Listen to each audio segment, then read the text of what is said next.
Share screen.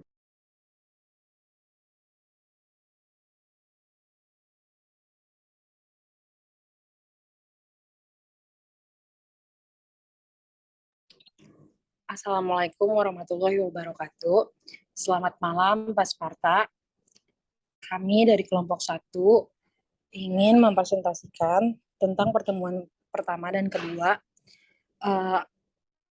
dengan saya, Mikaela Revalina, NIM 2020 12-11-041, dan Amara Putri Arianti 2020-12-11-043, dan Andi Audi Nuralifa 2020-12-11-058. Next. Selanjutnya akan dibacakan oleh Amara. Pada masuk ke slide pertama, yaitu ada introduction. Selama 90 tahun terakhir, industri jasa keuangan telah mengalami siklus penuh. Awalnya industri perbankan beroperasi sebagai industri layanan penuh, melakukan secara langsung atau tidak langsung semua layanan keuangan, perbankan komersial, perbankan investasi, layanan investasi saham, penyedia asuransi, dan lain-lain. Pada tahun 1930-an, keruntuhan ekonomi dan industri mengakibatkan terpisahnya beberapa kegiatan tersebut. Pada tahun 1970-an dan 1980-an, industri jasa keuangan baru yang relatif tidak diatur bermunculan, seperti reksadana, dana perantara, dan lain-lain, yang memisahkan fungsi layanan keuangan lebih jauh. Next.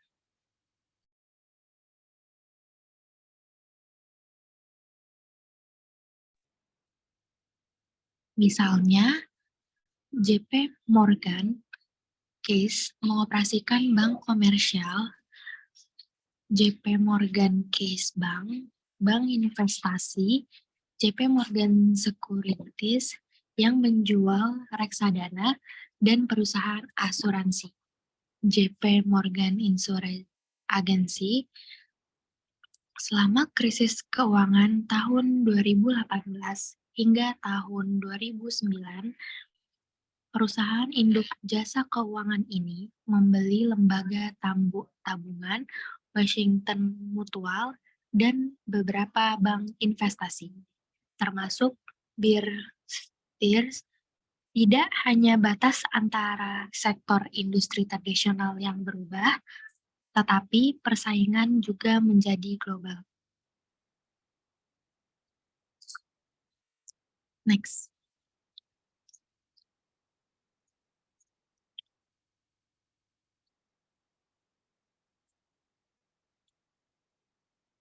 Misalnya, JP Morgan Chase adalah perusahaan induk jasa keuangan terbesar kelima di dunia yang beroperasi di 60 negara. Kemudian, datanglah akhir tahun 2000-an ketika Amerika Serikat dan dunia mengalami keruntuhan pasar keuangan.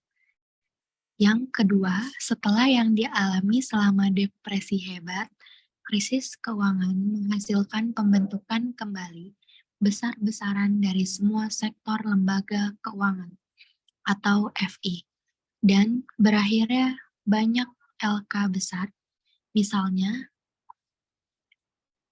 Bear Stearns dan Lehman Brothers. Hasilnya adalah seruan dari pemerintahan Obama untuk kembali memisahkan kegiatan yang dilakukan oleh masing-masing FI. Next.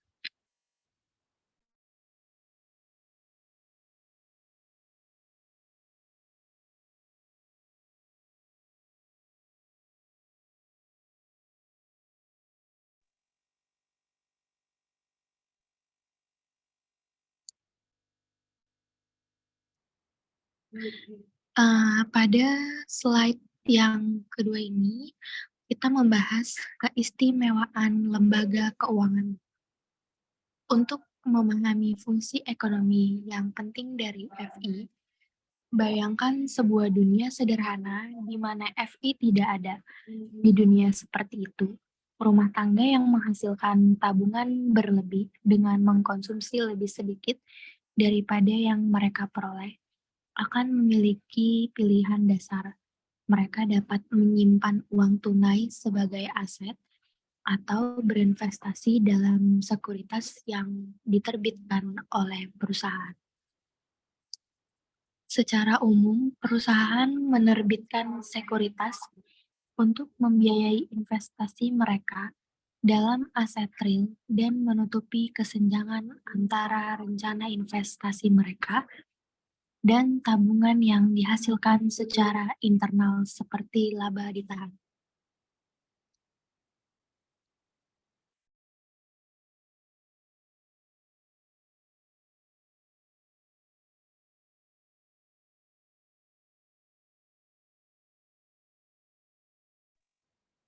Gambar tersebut bisa dilihat dengan saksama. Terdapat equity and debt claims mengarah dari corporation atau net borrowers diarahkan ke household atau net savers, dari household atau net saver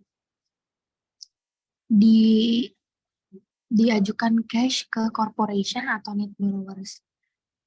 Nah, seperti yang ditunjukkan pada gambar di atas, di dunia seperti itu, tabungan akan mengalir dari rumah tangga ke perusahaan. Sebagai imbalannya, klaim finansial asuransi, klaim finansial atau ekuitas dan sekuritas utang akan mengalir dari korporasi ke penabung rumah tangga.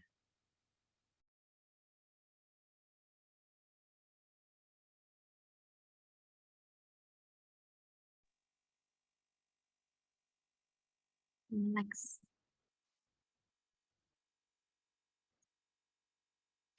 Selanjutnya, dalam perekonomian tanpa LK, tingkat aliran dana antara penabung dan rumah tangga sektor korporasi cenderung cukup rendah. Ada beberapa alasan untuk ini.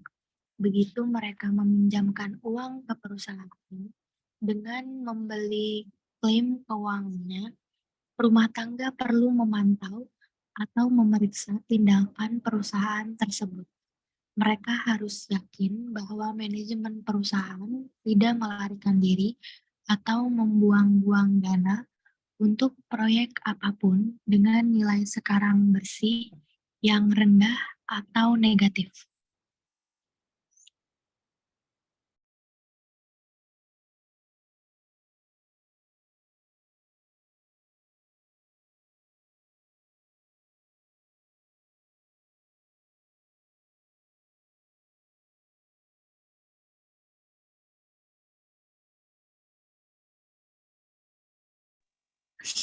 Selanjutnya, tindakan pemantauan seperti itu sangat mahal untuk setiap rumah tangga tertentu karena memerlukan banyak waktu dan biaya untuk mengumpulkan informasi berkualitas tinggi yang cukup relatif terhadap ukuran investasi rata-rata penabung rumah tangga. Mengingat hal ini, kemungkinan besar setiap rumah tangga lebih memilih untuk menyerahkan pemantauan kepada orang lain. Pada akhirnya, sedikit atau tidak ada pemantauan yang dilakukan. Kurangnya pemantauan yang dihasilkan akan mengurangi daya tarik dan meningkatkan resiko berinvestasi dalam hutang dan ekuitas perusahaan.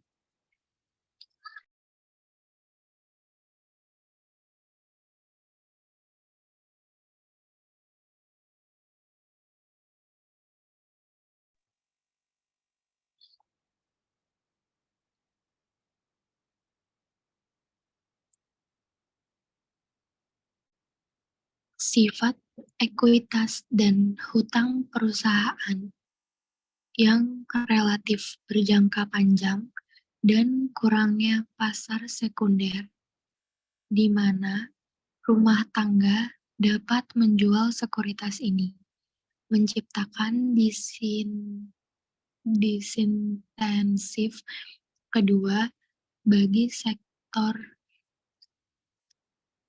rumah tangga untuk memegang klaim keuangan langsung yang dikeluarkan oleh perusahaan.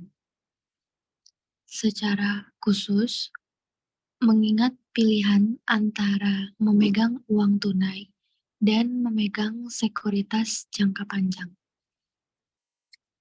Rumah tangga mungkin memilih untuk memegang uang tunai karena alasan likuiditas, terutama jika mereka berencana menggunakan tabungan untuk membiayai pengeluaran konsumsi dalam waktu dekat.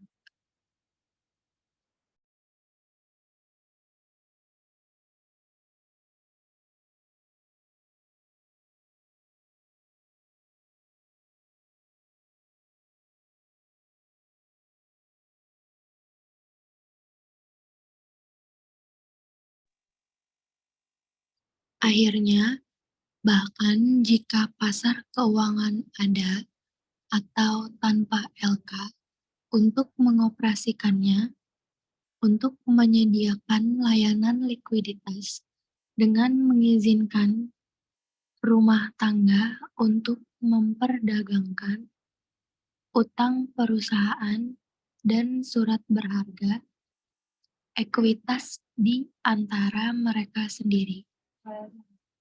Investor juga menghadapi risiko harga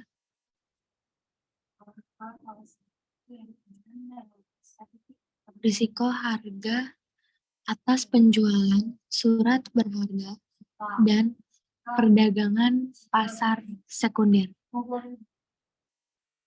Sekuritas melibatkan berbagai biaya transaksi. Artinya, harga di mana investor rumah tangga dapat menjual sekuritas di pasar sekunder seperti New York Stock Exchange mungkin berbeda dari harga awal yang mereka bayarkan untuk sekuritas tersebut.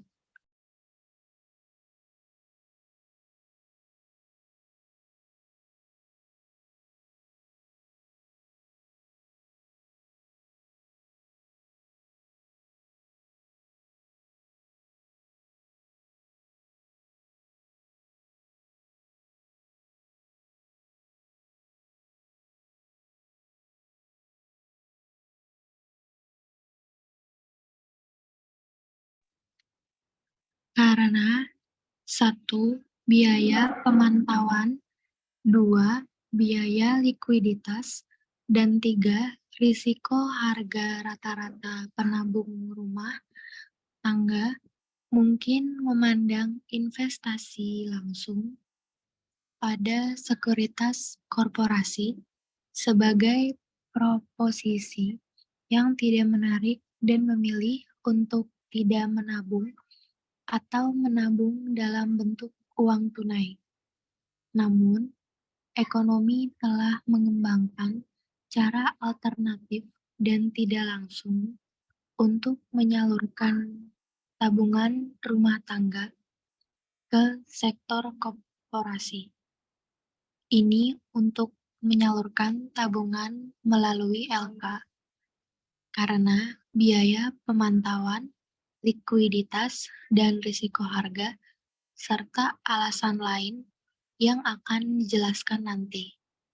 Penabung seringkali lebih suka memegang klaim keuangan yang dikeluarkan oleh LK daripada yang dikeluarkan oleh korporasi.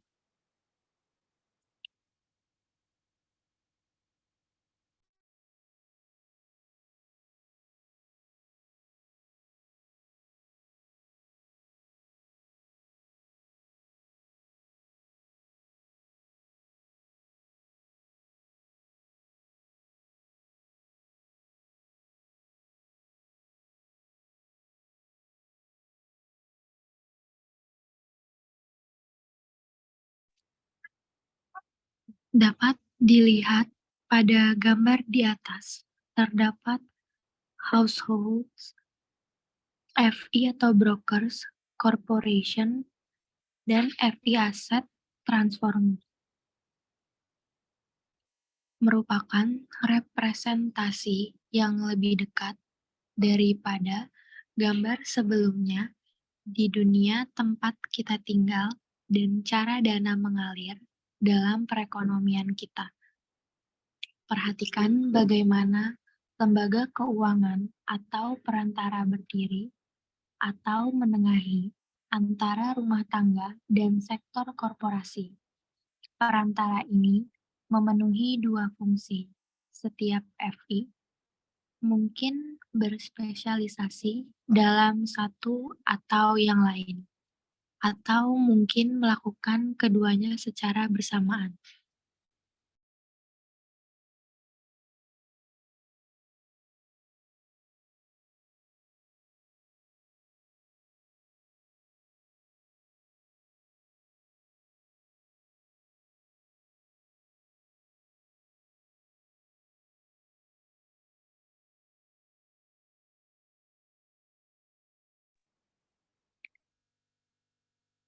Dapat dilihat pada tabel berikut,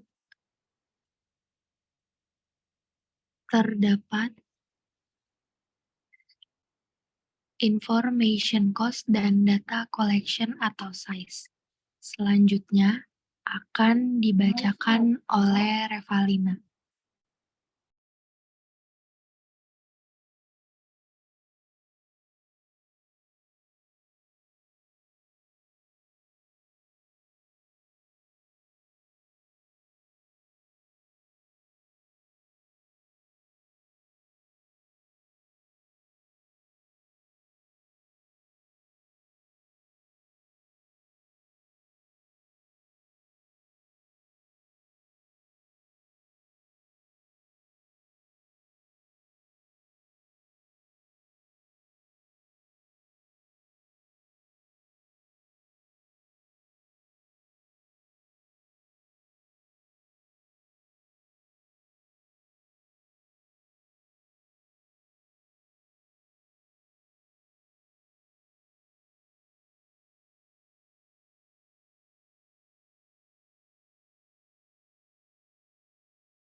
Selanjutnya, keistimewaan lembaga keuangan.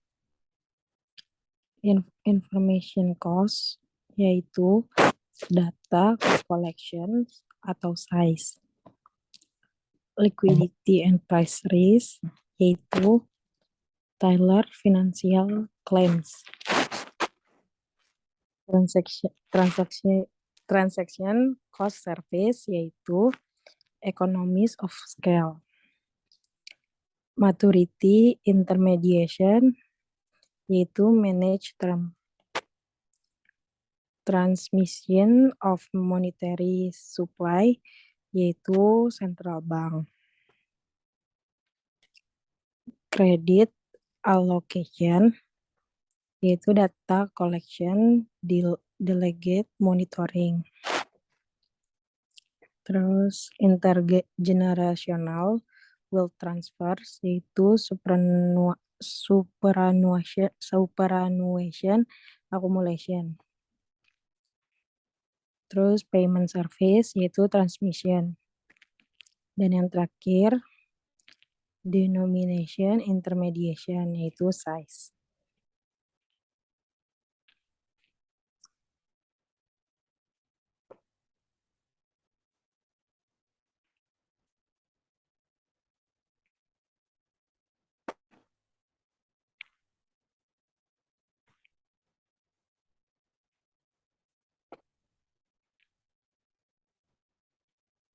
Next.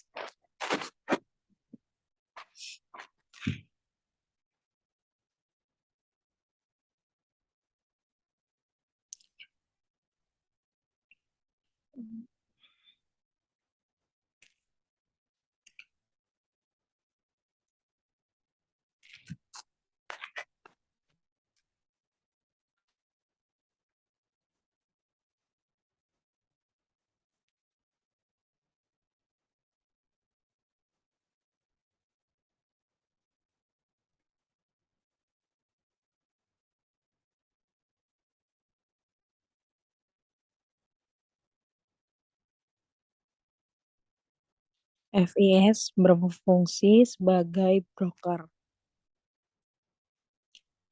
Fungsi pertama adalah fungsi perantara. Dalam bertindak sebagai broker murni, FI bertindak sebagai agen penabung dengan menyediakan layanan informasi dan transaksi. Misalnya, perusahaan sekuritas layanan penuh, atau misalnya Bank of America Merrill Lynch melakukan penelitian investasi dan membuat rekomendasi investasi untuk klien retail atau rumah tangga. Mereka serta melakukan pembelian atau penjualan sekuritas untuk komisi atau biaya. Next.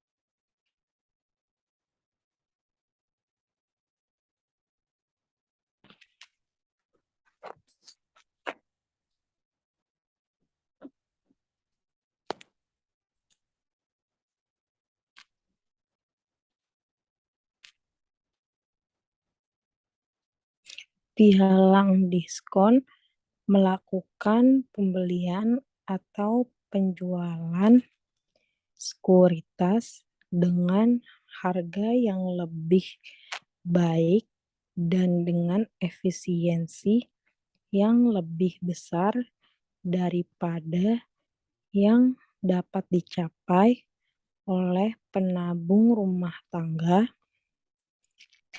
dengan berdagang sendiri.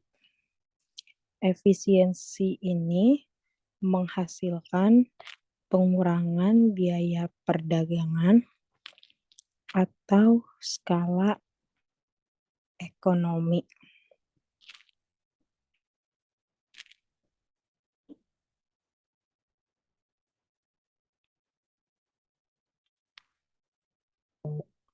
Next.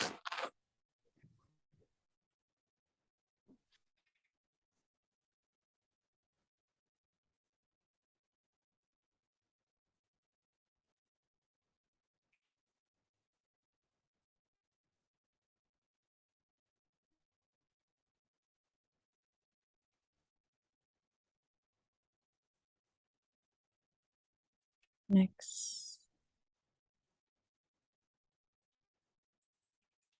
Pialang asuransi independen mengidentifikasi jenis polis asuransi terbaik yang dapat dibeli penabung rumah tangga agar sesuai dengan tabungan dan rencana pensiun mereka. Dalam memenuhi fungsi broker, LK memainkan peran yang sangat penting dengan mengurangi biaya transaksi dan informasi atau ketidaksempurnaan antara rumah tangga dan perusahaan. Dengan demikian, FI mendorong tingkat tabungan yang lebih tinggi daripada yang seharusnya ada. Next.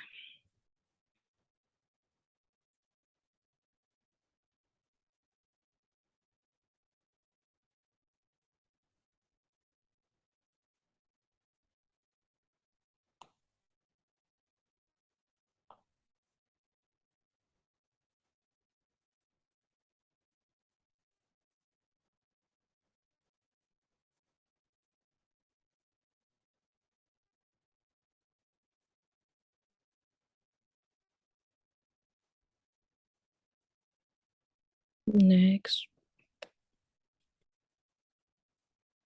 Selanjutnya, FIS function as asset transformers. Fungsi kedua adalah fungsi transformasi aset dalam bertindak sebagai aset transformator. FI menerbitkan klaim keuangan yang jauh lebih menarik bagi penabung rumah tangga daripada klaim yang langsung dikeluarkan oleh korporasi.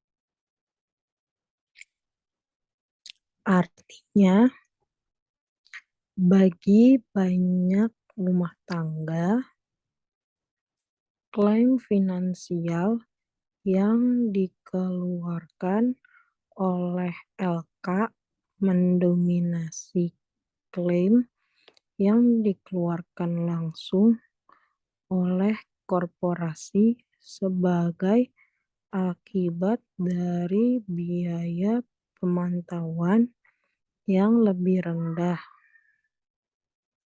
biaya likuiditas yang lebih rendah, dan risiko harga yang lebih rendah.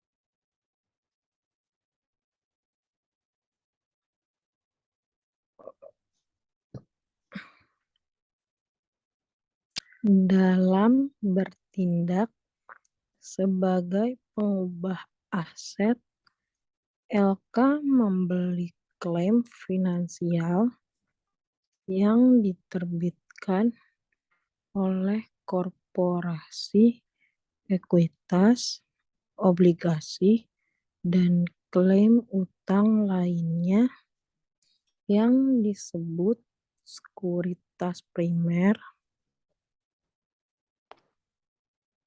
dan membiayai pembelian ini dengan menjual klaim finansial kepada investor rumah tangga dan sektor lain dalam bentuk deposito, polis asuransi, dan seterusnya. Klaim finansial LK dapat dianggap sebagai sekuritas sekunder karena aset ini didukung oleh sekuritas primer yang diterbitkan oleh perusahaan komersial yang pada gilirannya berinvestasi dalam aset real. Next.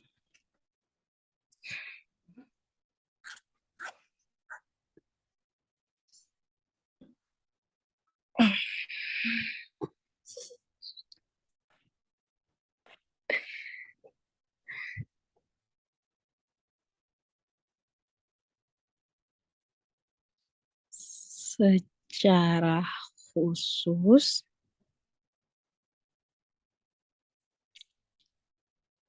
LK adalah pihak pasar independen yang menciptakan produk keuangan yang nilai tambah bagi klien mereka adalah transformasi risiko keuangan.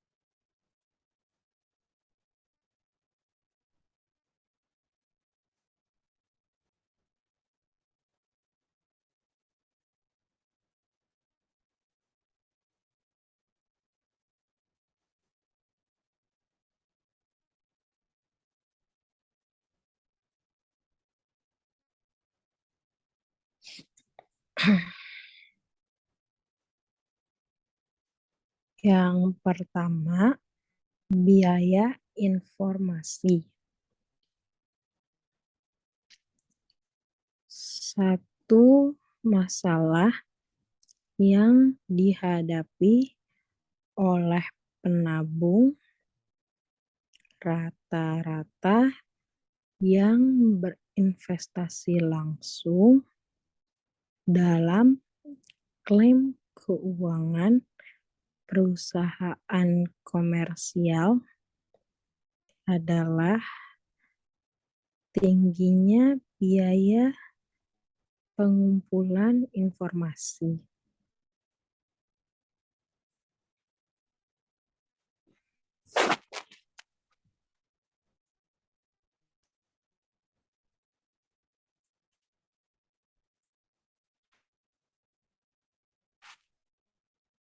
Penabung rumah tangga harus memantau tindakan perusahaan secara tepat waktu dan lengkap setelah membeli sekuritas.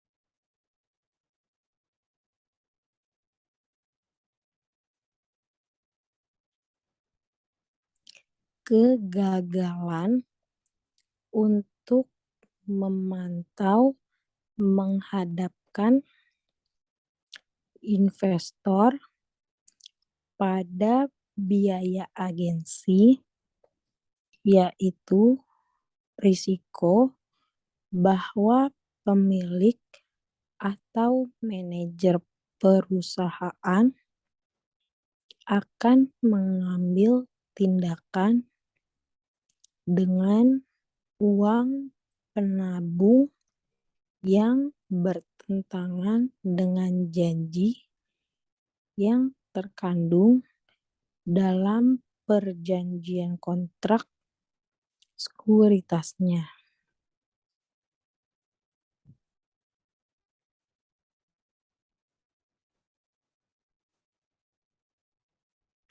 Biaya pemantauan merupakan bagian dari keseluruhan biaya agensi.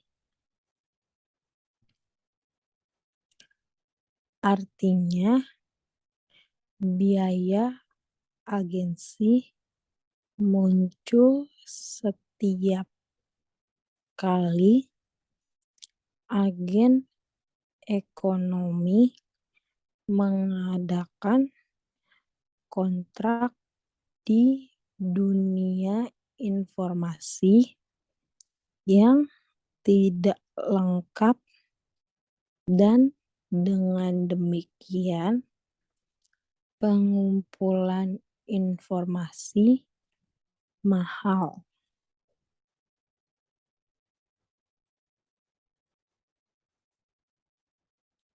Next.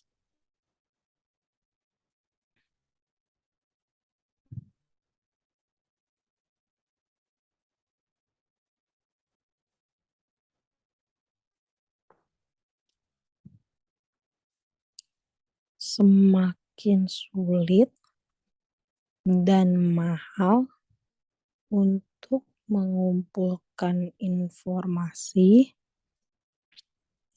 semakin besar kemungkinan kontrak akan dilanggar. Dalam hal ini, penabung disebut prinsipal dapat dirugikan oleh tindakan yang diambil oleh perusahaan peminjam atau disebut agen.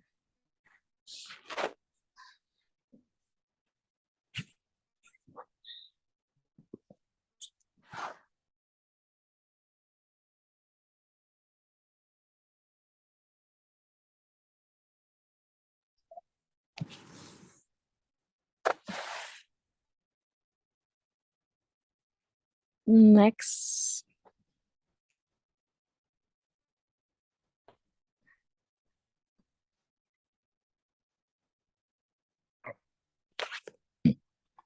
Nah,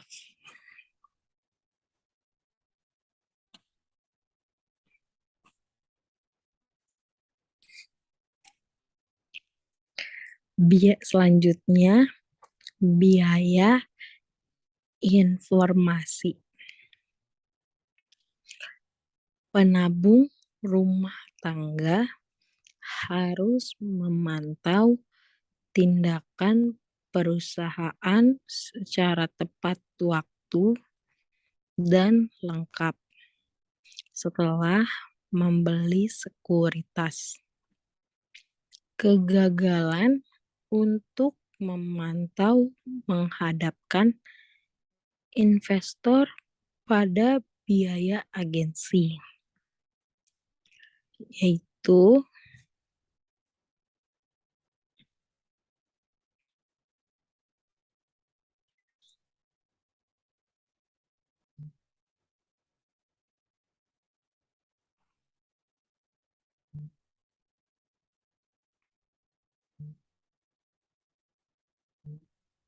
biaya yang berkaitan dengan risiko bahwa pemilik dan manajer perusahaan menggunakan dana penabung dengan cara yang tidak sesuai dengan kepentingan terbaik penabung.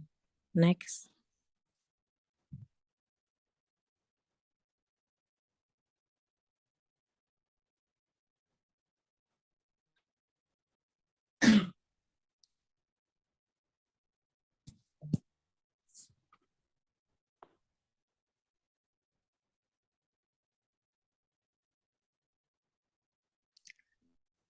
Next. Selanjutnya akan dibacakan oleh Andi Audi Nur Alifah.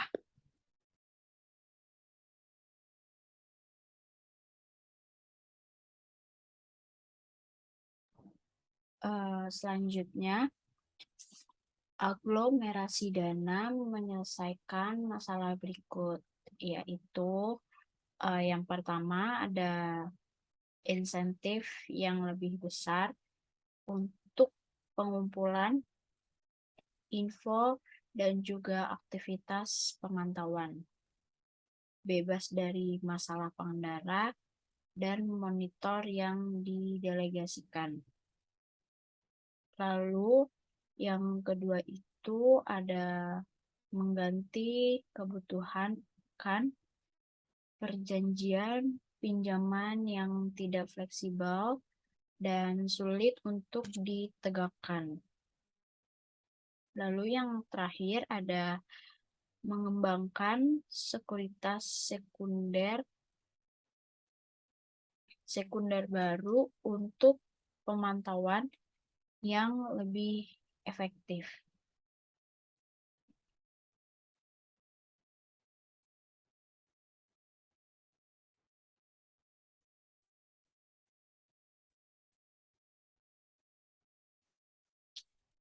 FIS yang kedua itu lalu yang kedua ada risiko likuiditas dan harga. FIS memberikan klaim sekunder kepada penabung rumah tangga, biasanya itu ada likuiditas tinggi. Sebagai contoh, panggil permintaan A atau CS. Lalu yang kedua ada mereka bisa menawarkan produk yang sangat liquid, berisiko rendah sambil berinvestasi dalam liquid berisiko pinjaman.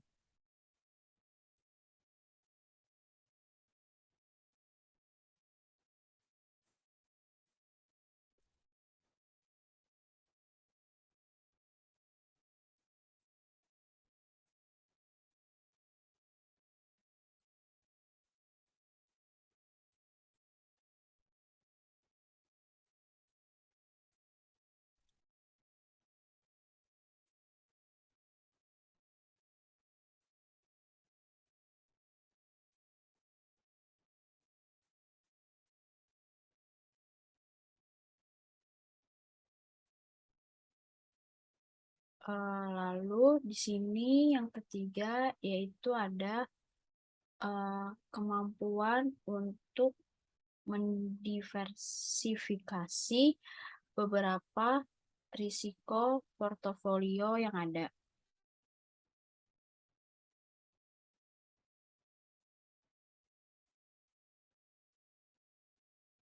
Secara keseluruhan, selama FI cukup besar untuk diperoleh dari diversifikasi dan juga pemantauan, klaim keuangannya cenderung dipandang liquid dan bisa menarik penabung kecil dibandingkan dengan investasi langsung di pasar modal.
Eh, Lalu yang ketiga di sini ada untuk mengurangi biaya transaksi. Skala ekonomi dalam biaya transaksi yaitu seperti membeli aset dalam jumlah besar, spread jual dan beli yang lebih rendah.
Eh,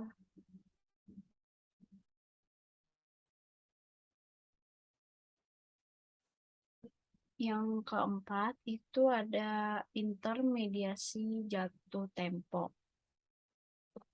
Kemampuan untuk menanggung risiko ketidakcocokan aset dan liabilitas, yaitu ada jatuh tempo, fungsi perantara.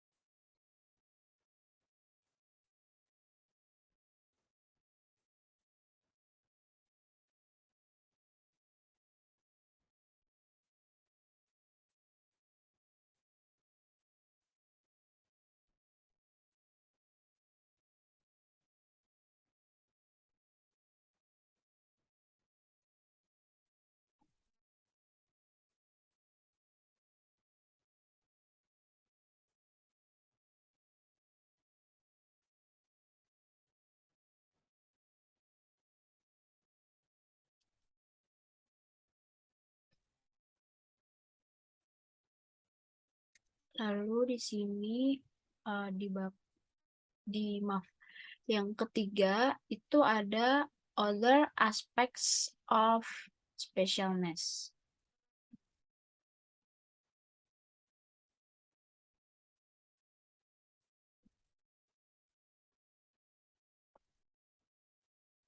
Yang pertama itu ada transmisi kebijakan moneter. Simpanan di FI dapat diterima oleh masyarakat sebagai alat tukar yang paling banyak digunakan di ekonomi.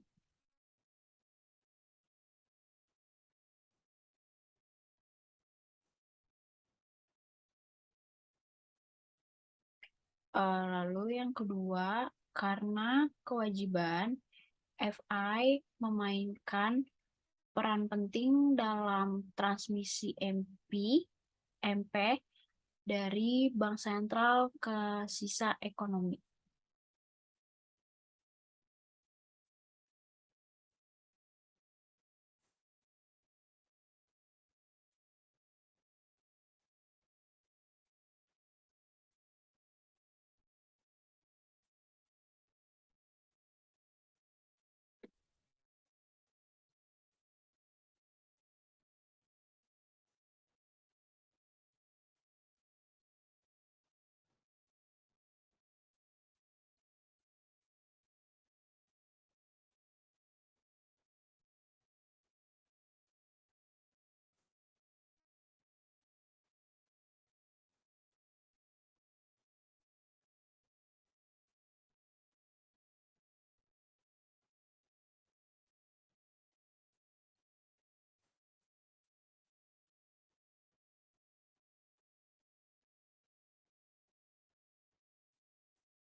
Yang kedua yaitu ada alokasi kredit.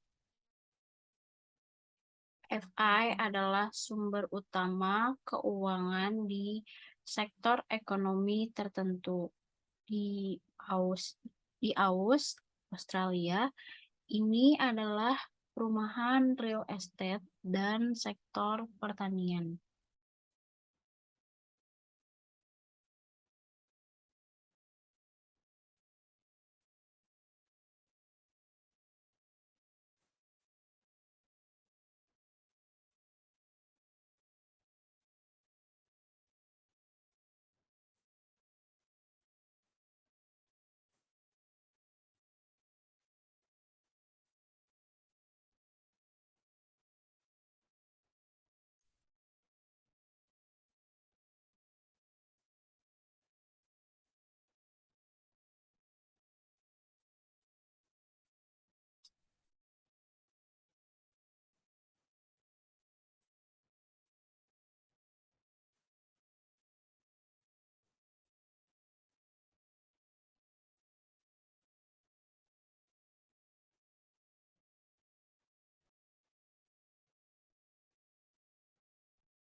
Yang ketiga yaitu ada transfer kekayaan antar generasi atau intermediasi waktu.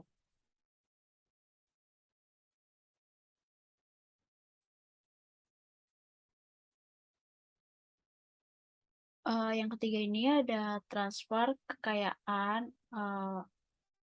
B per W pemuda dan usia tua difasilitasi melalui asuransi jiwa, asuransi super, dan dana pensiun.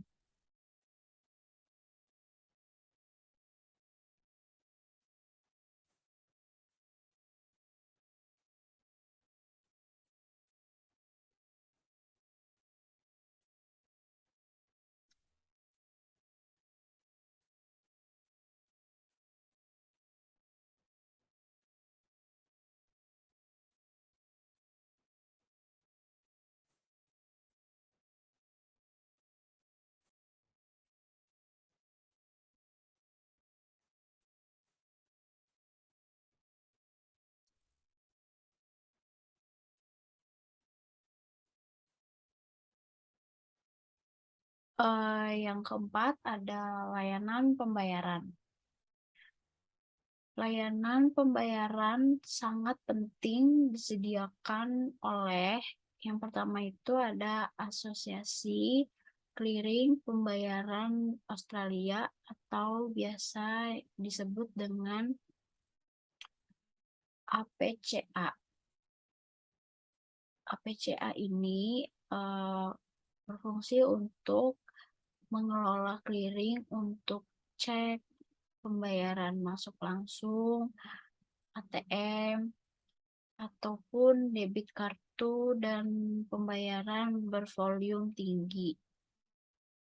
Lalu untuk yang B, sistem informasi dan transfer bank cadangan atau yang biasa disebut dengan RITS atau RITS itu digunakan oleh bank dan juga lembaga lain yang disetujui untuk menyelesaikan pembayaran mereka kewajiban secara real-time gross settlement atau RIGS ya, atau RIGS atau juga bisa disebut dengan RIGS.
eh,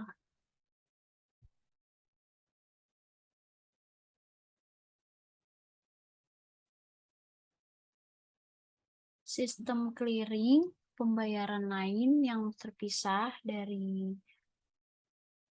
APCA dan RITS meliputi kartu kredit atau Mastercard dan Visa, dan juga ada BPay. Lalu yang keempat, sistem penyelesaian efek dengan pengaturan pembayaran terpisah seperti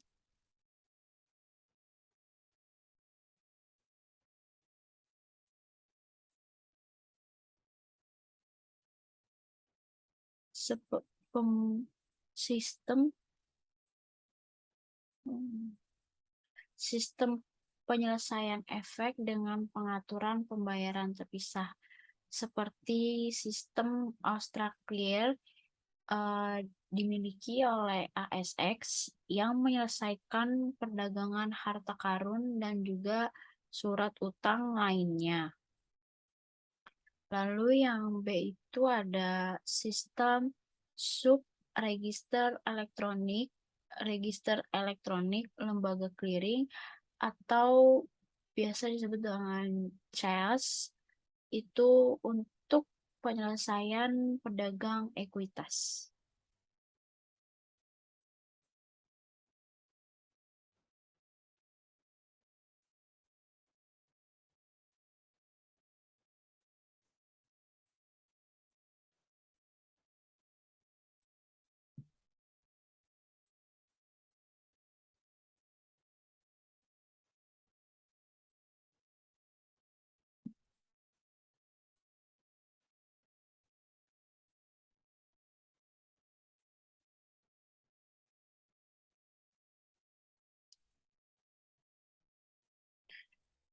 Yang kelima di sini ada intermediasi dan denominasi.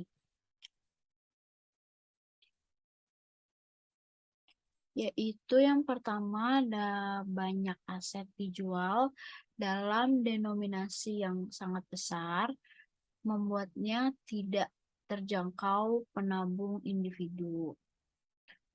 Lalu yang kedua itu ada dana kelolaan pasar uang, dana kelolaan ekuitas utang dan unit trust, memberi akses tidak langsung individu ke pasar denominasi besar.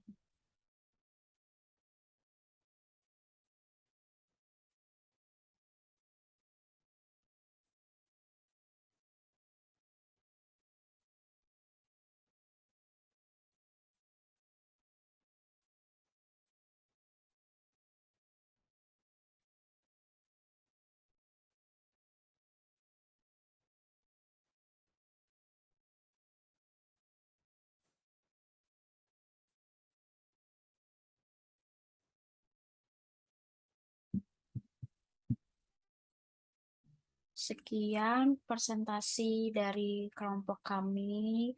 Kurang lebihnya mohon maaf. Wassalamualaikum warahmatullahi wabarakatuh.